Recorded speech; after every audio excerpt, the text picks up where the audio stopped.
आप देखना चुनाव के बाद मोदी जी को तीसरी बार प्रधानमंत्री बनने दीजिए। अगले 6 महीने के अंदर आप देखेंगे कि पाक अधिकृत कश्मीर भी भारत का हिस्सा हुआ।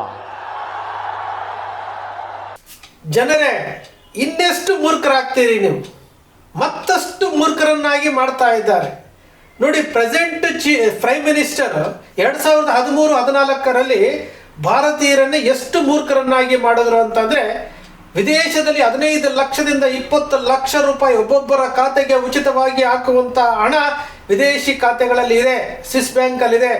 ಅದನ್ನು 100 ದಿವಸದೊಳಗಡೆ ತರ್ತೇವೆ ಅಂತೇಳಿ ಪ್ರೆಸೆಂಟ್ ಪ್ರಧಾನಮಂತ್ರಿಗಳು ಜನರ ಮುಂದೆ ಹೇಳಿ, ರೂಪಾಯಿಯ ಮೌಲ್ಯದ ಬಗ್ಗೆ ಹೇಳಿ, ಅಚ್ಚೇ ದಿನ್ ಬಗ್ಗೆ ಹೇಳಿ ಜನರನ್ನ ಮೂರ್ಖರನ್ನಾಗಿ ಮಾಡಿ 2014ರಲ್ಲಿ ಅಧಿಕಾರಕ್ಕೆ ಬರ್ತಾರೆ. ಅದಾದ ನಂತರ 2019ರಲ್ಲೂ ಸಹ ಪುಲ್ವಾಮಾದಲ್ಲಿ ಸತ್ತಂತಹ 40 ಜನ ಸೈನಿಕರ ಹೆಸರನ್ನ ಹೇಳಿ ಅಧಿಕಾರಕ್ಕೆ ಬರ್ತಾರೆ. ಅವ್ರು ಹೇಳ್ತಾರೆ ಭಾಷಣದಲ್ಲಿ, ಮೊದಲ ಬಾರಿಗೆ ವೋಟ್ ಮಾಡುವಂಥವರು ಪುಲ್ವಾಮಾದಲ್ಲಿ ಸತ್ತಂತಹ ಆ ಸೈನಿಕರನ್ನ ನೆನೆಸ್ಕೊಂಡು ಬಿಜೆಪಿ ವೋಟ್ ಮಾಡಿ ಅಂತ. ಇಂತಹ ಭಾವನಾತ್ಮಕವಾದಂತಹ ವಿಚಾರಗಳನ್ನು ಹೇಳುವಂತಹ ಇವರು ಓಟಿಗೋಸ್ಕರವಾಗಿ ದೇಶದಲ್ಲಿ ಏನು ಬೇಕಾದರೂ ಮಾಡ್ತಾ ಬಂದಿದ್ದಾರೆ. ಈಗ ಫ್ಯೂಚರ್ ಪ್ರಧಾನಮಂತ್ರಿಗಳು ಎಂಬ ಬಿಂಬಿತವಾಗಿರುವಂತಹ ಇವರೇ ಫ್ಯೂಚರ್ ಪ್ರಧಾನಮಂತ್ರಿಗಳು, ಭವಿಷ್ಯದ ಪ್ರಧಾನಮಂತ್ರಿಗಳು ಅಂತ ಹೇಳ್ತಾರಲ್ಲ, ಯೋಗಿ ಆದಿತ್ಯನಾಥ್ ಉತ್ತರ ಪ್ರದೇಶದ ಮುಖ್ಯಮಂತ್ರಿಗಳು. ಇವರು ಹೇಳಿರುವಂತಹ ಒಂದು ವಿಡಿಯೋ, ಅವ್ರು ಹೇಳ್ತಾರೆ 3ನೇ ಬಾರಿಗೆ ಪ್ರಧಾನಮಂತ್ರಿಯನ್ನಾಗಿ ನರೇಂದ್ರ ಮೋದಿ ಅವರಿಗೆ ವೋಟ್ ಮಾಡಿ. ಹೇಳಿರೋದು 2024. ಅವ್ರು ಹೇಳ್ತಾರೆ 3ನೇ ಬಾರಿಗೆ ಪ್ರಧಾನಮಂತ್ರಿಯನ್ನಾಗಿ ಮಾಡಿ 6 ತಿಂಗಳ ಒಳಗಡೆ ಪಾಕ್ ಆಕ್ರಮಿತ ಕಾಶ್ಮೀರ ಭಾರತದೊಳಗಡೆ ಸೇರ್ಪಡೆ ಮಾಡಿಸ್ತೀವಿ ಅಂತ. ಇನ್ನು 6 ತಿಂಗಳು ಹಾಗೇ ಇಲ್ವಾ? ಯೋಗಿ ಆದಿತ್ಯನಾಥ್ ಅವರೂ ಸಹ ಸುಳ್ಳು ಹೇಳ್ತಾ ಇದ್ದಾರೆ. ಇದೊಂದು ಸರ್ಟಿಫಿಕೇಟ್ ರೀ, ಭಾರತೀಯ ಜನತಾ ಪಕ್ಷಕ್ಕೆ ಇದೊಂದು ಸರ್ಟಿಫಿಕೇಟ್. ಸುಳ್ಳು ಹೇಳಿದ್ರೆ ಮಾತ್ರ ನೀವು ಮುಖ್ಯಮಂತ್ರಿ ಆಗ್ತೀರಿ, ಸುಳ್ಳು ಹೇಳಿದ್ರೆ ಮಾತ್ರ ಪ್ರಧಾನಮಂತ್ರಿ ಆಗ್ತೀರಿ. ಇದೊಂದು ಸರ್ಟಿಫಿಕೇಟ್, ಇದೊಂದು ಅವ್ರಿಗೆ ಸರ್ಟಿಫಿಕೇಟ್ ಮತ್ತು ಬಹುಮಾನ ಅಂತ ಹೇಳ್ಬೋದು. ಇಷ್ಟು ಸುಳ್ಳು ಹೇಳ್ಕೊಂಡು ಜನರನ್ನ ಮೂರ್ಖರನ್ನಾಗಿ ಮಾಡಿಬಿಟ್ಟು ಜನರನ್ನ ಹಿಂದೂ ಧರ್ಮ ದೇಶದ ಬಗ್ಗೆ ಹೇಳ್ಕೊಂಡು ಇವರು ಅಧಿಕಾರಕ್ಕೆ ಬರ್ತಾ ಇದ್ದಾರಲ್ಲ. ಯಾಕೆ ಈ ರೀತಿಯಾದಂತಹ ಸುಳ್ಳುಗಳನ್ನು ಹೇಳ್ಕೊಂಡು ಅಧಿಕಾರಕ್ಕೆ ಬರಬೇಕು? ನಿಮ್ಮ ಡೆವಲಪ್ಮೆಂಟ್ ಬಗ್ಗೆ ಹೇಳ್ರಿ. ಪ್ರಧಾನಮಂತ್ರಿ ನರೇಂದ್ರ ಮೋದಿ ಅವರು 2013ರಲ್ಲಿ ಹೇಳಿದ್ರಲ್ಲ, 100 ದಿವಸದಲ್ಲಿ ಕಪ್ಪು ಹಣ ತರ್ತೀವಿ, 15ರಿಂದ 20 ಲಕ್ಷ ರೂಪಾಯಿ ಹಾಕುವಷ್ಟು ಹಣ ಇದೆ ಅಂತ ಹೇಳಿದ್ರಲ್ಲ. ಫೇಲ್ ಆಗಿದ್ದೀವಿ ಅಂತೇಳಿ ಜನರ ಮುಂದೆ ಕ್ಷಮೆ ಕೇಳಿ ರಾಜೀನಾಮೆ ಕೊಡಬೇಕಾಗಿತ್ತಲ್ವಾ? ಯಾಕೆ ರಾಜೀನಾಮೆ ಕೊಡಲಿಲ್ಲ? ನೋಟ್ ಬ್ಯಾನ್ ವಿಚಾರದಲ್ಲಿ 2016ರಲ್ಲಿ ನೋಟ್ ಬ್ಯಾನ್ ಮಾಡಿದ್ರಲ್ಲ, ನವೆಂಬರ್ 8ನೇ ತಾರೀಕು. 50 ದಿವಸ ನನಗೆ ಅವಕಾಶ ಕೊಡಿ, 50 ದಿನ ಅವಕಾಶ ಕೊಡಿ ಅಂತ ಕೇಳಿದ್ರಲ್ಲ. ಕಪ್ಪು ಹಣ ಏನಾಯ್ತು ಅಂತ ಗೊತ್ತಿಲ್ಲ. ಇವತ್ತು ಅದಕ್ಕೆ ಒಂದು ಸಿನಿಮಾ ಮಾಡಿ ಎಲೆಕ್ಷನ್ ಟೈಮ್ 5 ರಾಜ್ಯಗಳ ಚುನಾವಣೆ ನಡೀತಾ ಇದೆ, ಸಿನಿಮಾ ಮಾಡಿ ಇಲ್ಲಿ ಪ್ರಮೋಷನ್ ಮಾಡ್ಕೊಳ್ಳೋದಕ್ಕೆ ದುರಂಧರ್ 2 ಅಂತ ಸಿನಿಮಾ ಮಾಡ್ತಾರೆ. ಇದು ಭಾರತೀಯ ಜನತಾ ಪಕ್ಷದವರು ಈ ಆಡಳಿತವನ್ನ ಯಾವ ರೀತಿ ನಡೆಸಬೇಕು ಅನ್ನೋದೇ ಗೊತ್ತಿಲ್ಲದೆ ನಿರ್ಮಲಾ ಸೀತಾರಾಮನ್ ಅಂತಹ ರಾಜಕಾರಣಿಯನ್ನ ರಾಜ್ಯಸಭಾ ಸದಸ್ಯರನ್ನಾಗಿ ಮಾಡಿ, ಅದು ಕರ್ನಾಟಕದಿಂದ ಮಾಡಿ ಅವರಿಗೆ ಹಣಕಾಸು ಸಚಿವರನ್ನಾಗಿ ಮಾಡ್ತಾರೆ. ರಕ್ಷಣಾ ಸಚಿವರನ್ನಾಗಿ ಮಾಡಿದ್ರು ಅವಮ್ಮನ್ನ. ಈಗ ಅವಮ್ಮ ಹಣಕಾಸು ಸಚಿವರಾಗಿದ್ದಾರೆ. ಬರೀ ಲೋಕಸಭೆಯಲ್ಲಿ ಯಾರಾದರೂ ಮಾತಾಡಿದ್ರೆ ಉತ್ತರ ಕೊಡೋಕ್ಕೊಂದು ಬರುತ್ತೆ ಹೊರತು ಹಣಕಾಸು ಖಾತೆಯನ್ನು ನಿಭಾಯಿಸೋದಕ್ಕೆ ಅವ್ರು ಬರೋದೇ ಇಲ್ಲ. ರೂಪಾಯಿಯ ಮೌಲ್ಯ ಬಲಿಷ್ಠವಾಗಿದೆ ಅಂತೆ ಲೋಕಸಭೆಯಲ್ಲಿ ಹೇಳುವಂಥದ್ದು, ದಾಖಲೆಯಲ್ಲಿ ಉಲ್ಲೇಖ ಆಗುವಂಥದ್ದು, ರೂಪಾಯಿ ಮೌಲ್ಯ ಬಲಿಷ್ಠವಾಗಿದೆ ಅಂತೆ. ಇವರು ನಮ್ಮ ದೇಶದ ಹಣಕಾಸು ಸಚಿವರು. ಇನ್ಯಾರು ಮಾತಾಡೋದೇ ಇಲ್ಲ. ದೇಶದಲ್ಲಿ ಸಿಲಿಂಡರ್ ಅಭಾವ ಇದೆ, ಬೆಲೆ ಏರಿಕೆ ಗಗನಕ್ಕೇರ್ತಾ ಇದೆ, ಇಲ್ಲಿ ಸಾಲ ಜಾಸ್ತಿ ಆಗ್ತಾ ಇದೆ. ಯಾವ ಅಧಿಕಾರಿ, ಯಾವ ಸಂಸದರು, ಯಾವ ಮಿನಿಸ್ಟ್ರು ಮಾತಾಡೋದಿಲ್ಲ. ಇವರಿಬ್ಬರೇ ಮಾತಾಡೋದು.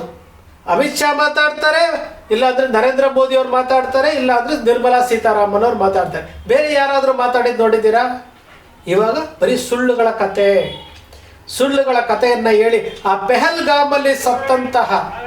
ಪೆಹಲ್ಗಾಮಲ್ಲಿ ಉಗ್ರಗಾಮಿಗಳಿಂದ ಸತ್ತಂತವರನ್ನ ಇಟ್ಕೊಂಡು ಆಪರೇಷನ್ ಸಿಂಧೂರ ಅಂತ ಮಾಡಿಕೊಂಡು ಅಲ್ಲಿ ಪಾಕಿಸ್ತಾನ ಜೊತೆ ಫೈಟ್ ಮಾಡಿಕೊಂಡು ಆ ಪಾಕಿಸ್ತಾನವನ್ನು ಉಡಿಸ್ ಮಾಡೋದು ಬಿಟ್ಬಿಟ್ಟು ಟ್ರಂಪ್ ಹೇಳ್ದ ಅಂತೇಳಿ ವಾಪಸ್ ತಗೊಳ್ತಾರಲ್ಲ. ಇವರು ಯುದ್ಧವನ್ನ ವಾಪಸ್ ತಗೊಂಡು ಇವರು ಹೇಳ್ತಾರೆ ನಾವು ಸಾಧನೆ ಮಾಡಿಬಿಟ್ಟಿದ್ದೀವಿ ಅಂತ ಹೇಳ್ತಾರೆ.